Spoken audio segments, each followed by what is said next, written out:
Assalamu alaikum wa rahmatullah. Guys, dama ta samu. Yanzu kuma babu sauran wata yaudara.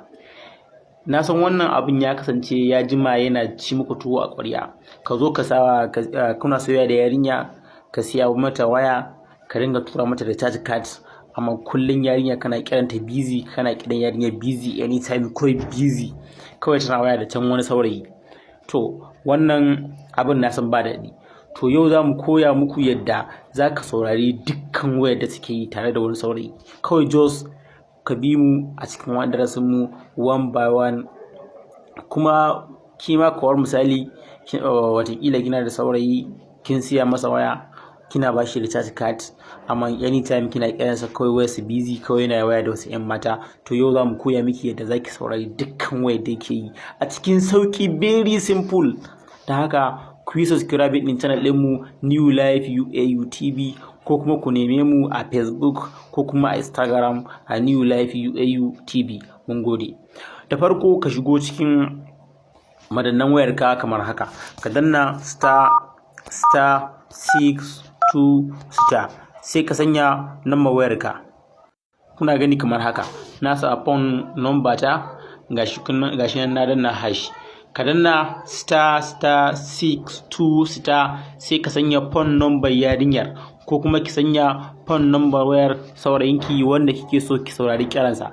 Duk yayi kira, inda aka kira shi da wannan number ko shi ya kira, to fa sai kin ji kiran ya zo a wayarki. Sai dai idan baka buƙatar ko baka buƙatar ki saurara shine, amma in dai ya kira ko aka kira shi, to fa sai kiran ya shigo cikin wayarki ko sai ya shigo cikin wayarka. Kuma wannan abin yana da muhimmanci sosai.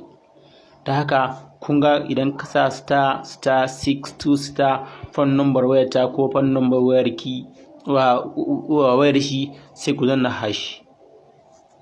Idan ku danna hash sai ku danna alamar dial. Kun ga gashi nan yana dial. To ya nuno mana call forwarding registration was successful. Yanzu already mun riga mun yi register. Yanzu inda ya kira ko ta kira, kawai za mu ji kiran ya shigo cikin wayar mu. Wannan abu yayi kyau. Da haka kafin wannan, idan muna so mu tabbatar da wani tsarin a cikin wayar mu bai gudu ba, sai mu danna #002, sai mu danna hash, sai mu dial again. Kun ga yanzu call forwarding ensure was successful.